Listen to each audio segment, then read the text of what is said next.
क्या आप अपनी लाइफ में दोषी ठहराए जाने से थक गए हैं? क्या आप बार बार ब्लेम हो रहे हैं अपने घर में, अपने ही लोगों द्वारा?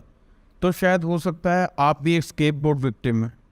आज हम बात करने वाले हैं इस वीडियो में कि एक फैमिली स्केपगोट क्या होता है और उसके ट्रॉमेटिक एक्सपीरियंस और ऐसे पेनफुल एक्सपीरियंसेस से आप कैसे उबर सकते हैं और अपनी लाइफ का कंट्रोल वापस लेके अपने आप को इस सिचुएशन से कैसे बाहर निकाल सकते हैं। Hello guys, my name is Abhinav Chaudhary, welcome to my video. और आज हम स्पेसिफिकली बात करेंगे ऐसे टॉपिक के बारे में जिससे बहुत सारे लोग रिलेट करेंगे। और ये पर्टिकुलर हर एक फैमिली के बारे में नहीं है, ये कुछ ही फैमिलीज है जिसमें टॉक्सिक बिहेवियर या नेगेटिविटी बहुत ज़्यादा होती है और जिनमें स्केपगोट चाइल्ड पाए जाते हैं और उनको बहुत चीज़ों से सफ़र करना पड़ता है। चलिए पहले बात कर लेते हैं कि फैमिली स्केपगोट होता क्या है। फैमिली स्केपगोट का सीधा सा मतलब है बलि का बकरा बनना।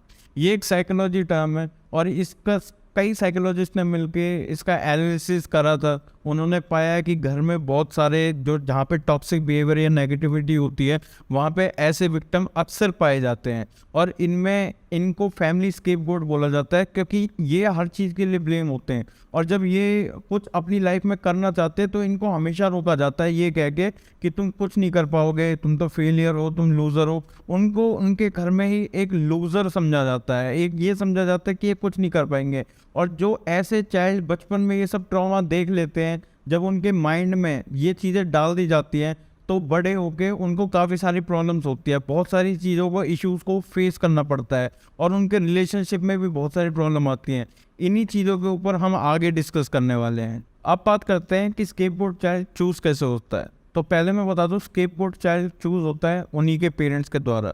तो कुछ पर्टिकुलर फैमिलीज़ में जिनका टॉक्सिक बिहेवियर होता है या सोसाइटी कह लो या उनके सिबलिंग्स कह लो, जो कि उनसे चिढ़ते हैं या फिर उनसे अपने आप को हमेशा कंपेयर करते हैं, ऐसे फैमिलीज़ में बहुत ज़्यादा स्केपगोट विक्टिम पाए जाते हैं। और इनको मतलब आप डिफ्रेंशिएट कर सकते हो पेरेंट्स के थ्रू। वो काला, गोरा, मोटा, पतला ऐसा भी हो सकता है, आवारा हो सकता है, या फिर उसको हर चीज़ के लिए ब्लेम किया जाए।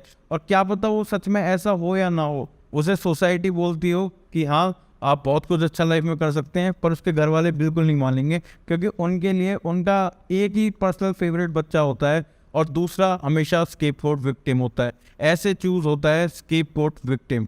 और मैं आपको बता दूं कि ये कुछ ही पर्टिकुलर फैमिलीज के बारे में बात कर रहा हूँ। ऐसे पेरेंट्स फ्रस्ट्रेटेड भी हो सकते हैं, हो सकता है कि उनका खुद का पास्ट अच्छा ना रहा हो, पर ऐसे पेरेंट्स को नार्सिसिस्टिक पेरेंट्स बोलते हैं। और नार्सिसिस्टिक अपने आप एक बहुत अलग टॉपिक है, उसके बारे में कभी और बात करेंगे। लेकिन अभी हम जिस बारे में बात कर रहे हैं वो है स्केपगोट चाइल्ड। ऐसे चूज होता है एक पर्टिकुलर फैमिली में स्केपगोट चाइल्ड। पहले मैं आपको बता दूं, जब पेरेंट्स ये सारी नेगेटिव चीज़ें बच्चे को बोलते हैं तो उसका इमोशनल ब्रेकडाउन हो जाता है।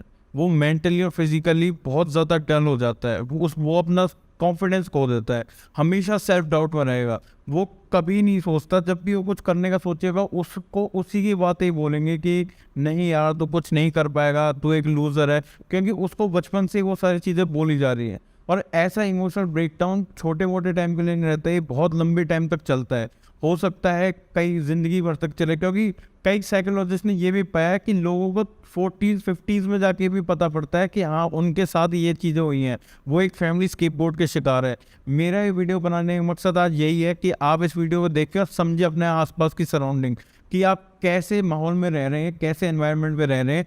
अपने आप को इस एनवायरनमेंट से निकालना बहुत ज़्यादा ज़रूरी है आपके लिए। और जब आप एडल्टहुड में जाते हैं तो एडल्टहुड में जाओगे तो आप अपने पार्टनर के साथ या स्पाउस के साथ होते हो, उनके साथ आपको रिलेशंस में प्रॉब्लम आएंगे, आपके एंगर इश्यूज बढ़ सकते हैं या फिर आपको ट्रस्ट इश्यूज हो सकता है आपस में, आपके दोस्तों में भी, आपके पार्टनर में भी आपके रिलेशनशिप बहुत ज़्यादा ख़राब होते हैं। लेकिन अगर आप इस चीज़ को बहुत ज़्यादा जल्दी समझ गए कि अपने बिहेवियर को अगर आपने समझ लिया, अपने बिहेवियर को अगर आपने पढ़ लिया, तो आप इस चीज़ को कंट्रोल कर सकते हैं। नहीं तो ये लाइफ लॉन्ग तक चलता रहेगा और आपको कभी पता भी नहीं चलेगा कि ये सब आपके साथ क्यों हो रहा है, क्योंकि आपने जो ट्रॉमेटिक एक्सपीरियंस झेला है अपने चाइल्डहुड में, वही आपको बार बार हॉन्ट करेगा। और बार बार जब भी आप अपने सपने को या अपने ड्रीम को पूरा करने जाओगे या फिर अपने लिए कुछ करने जाओगे, आपको हमेशा एक आवाज़ रोकेगी कि आप कुछ नहीं कर सकते, क्योंकि वही चीज़ आपको बचपन में बोली गई है। आपको हमेशा डिस्क्रिमिनेट किया गया, आपको हमेशा कंपेयर किया गया दूसरों से। और ऐसा बच्चा फील क्या करता है जब उसके साथ ये सारी चीज़ें होती हैं? वो फील करता है बिल्कुल लोनली, डिप्रेशन में, या तो वो बहुत ज़्यादा इंट्रोवर्ट हो जाएगा या बहुत ज़्यादा एक्सट्रोवर्ट हो जाएगा। आपने बहुत सारे एग्जाम्पल देखे होंगे, जिन बच्चे को घर में प्यार नहीं मिलता वो प्यार बाहर ढूंढते हैं, और ऐसे में बहुत सारे धोखे खाते हैं लाइफ में। और ऐसा ही होता है जब बच्चा इन सारी सिचुएशन से झेलता है, तो कई बार बच्चे बिल्कुल इंट्रोवर्ट हो जाते हैं। उनको ये लगता है कि जैसे मेरे पेरेंट्स है, जैसा मेरी फैमिली का माहौल है, ऐसे ही पूरी दुनिया है। वो चाहते ही नहीं बाहर निकलना, लोगों से मिलना। और अगर आप ट्राई भी करोगे अपना बाहर निकलने का, कुछ करने का लाइफ में, जब एडल्टहुड में बाहर निकलोगे, तो भी अगर आपके पेरेंट्स हैं ना, तो वो आपको बार बार फ़ोन करेंगे, आपको याद दिलाते रहेंगे कि हाँ भाई, मतलब कहीं ना कहीं आपकी गलतियाँ गिनवाएंगे हर एक चीज़ में। अभी नहीं तो फास्ट ही गलतियाँ गिनवाएंगे, जिनसे आपको फिर से ये लगेगा कि नहीं यार, मैं तो कुछ नहीं कर पा रहा, मैं कुछ कर भी नहीं सकता। तो ये सारे नेगेटिव एक्सपीरियंस एडल्टहुड में भी आपको फेस करने पड़ सकते हैं, पर आपको इन सारी चीज़ों से निकलना पड़ेगा। और उसके लिए अब हम बात करते हैं कि आप निकलेंगे कैसे। तो चलिए अब बात कर सकते हैं कि आप इस ट्रॉमा से अपने आप को हील कैसे कर सकते हैं। तो सबसे पहले मैं आपको बता दूं कि ये ट्रॉमा लाइफ लॉन्ग भी चल सकता है। हो सकता है कि आपकी पूरी ज़िंदगी आपके साथ रहे, लेकिन अगर आपको पता पड़ गया है कि आप इस ट्रॉमा से निकल रहे हैं, गुजर रहे हैं, अपने आसपास के लोगों को देखते हैं और फिर महसूस करते हैं कि आप नेगेटिव लोगों के बीच रह रहे हैं, तो सबसे पहला मेरा रहेगा कि आप जाके किसी मेंटल हेल्थ स्पेशलिस्ट से जाके ज़रूर मिलें। मतलब इंडिया में बहुत बड़ा टैबू माना जाता है कि भाई हम थेरेपिस्ट से नहीं मिलेंगे, लोग हमें पागल बोलेंगे, पर ऐसा कुछ नहीं है। अगर आप जाएंगे तो आपके मेंटल हेल्थ के लिए बहुत अच्छा है। आपकी मेंटल हेल्थ अच्छी रहेगी तो आपकी फिजिकल हेल्थ ऑलरेडी बहुत ज़्यादा अच्छी हो जाएगी, आपके रिलेशंस अच्छे हो जाएंगे और काफ़ी हद तक आप अपनी लाइफ में इम्प्रूव कर पाएंगे। और देखो यार, ऐसा है कि हीलिंग सबके लिए अलग मैटर करती है, लेकिन जब आप एडल्टहुड में आते हैं तो आपको खुद से डिसाइड करना पड़ेगा कि आपको अपने आप को हील कैसे करना है। आपको अपना एनवायरनमेंट चेंज करना पड़ेगा, अपने बिहेवियर चेंज करने पड़ेंगे, आपको किसी स्पेशलिस्ट से, जैसे कि मैंने बताया, उनसे मिलना पड़ेगा। और अपनी मेंटल हेल्थ को प्रायोरिटी बनाएं, उस पर ज़्यादा फोकस करें, मेडिटेट करें। अगर मेडिटेशन नहीं होती है तो थोड़ा बाहर जाएं, वॉक पे, माइंडफुलनेस के साथ काम करें और अपने प्रेजेंट मोमेंट में जिए, जितना हो सके उतना अच्छा है। वर्कआउट करें, ये बहुत ज़्यादा सही आपके लिए रहेगा कि वर्कआउट से और मेंटल हेल्थ से आपको बहुत ज़्यादा फ़र्क पड़ेगा, मेंटली भी और फिज़िकली भी। वैसे तो ये चीज़ आपको हर कोई बता देगा कि आपको एक डेली रूटीन इस चीज़ में जीना चाहिए, पर सबसे जो मेन पॉइंट है मेरी तरफ से वो ये रहेगा कि अपने आप को ऐसे एनवायरनमेंट से बिल्कुल काट दीजिए, बिल्कुल अलग कर लीजिए।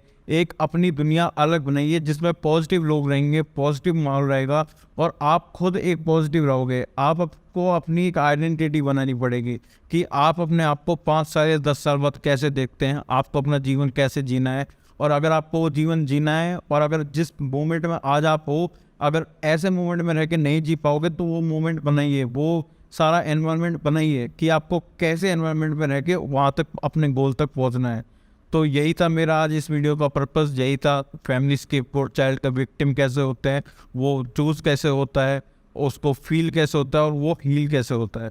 मिलते हैं नेक्स्ट वीडियो में, और अच्छी ऐसे ही इंफॉर्मेटिव वीडियो लेके मैं आता रहूँगा। और अगर आपको वीडियो पसंद आई तो प्लीज़ लाइक और सब्सक्राइब करके ज़रूर जाइएगा। और अगर आपको इस इशू पे कुछ भी बात करनी हो तो कमेंट डाउन बिलो, मैं कोशिश करूँगा कि जल्दी से जल्दी आपके कमेंट का रिप्लाई करूँ।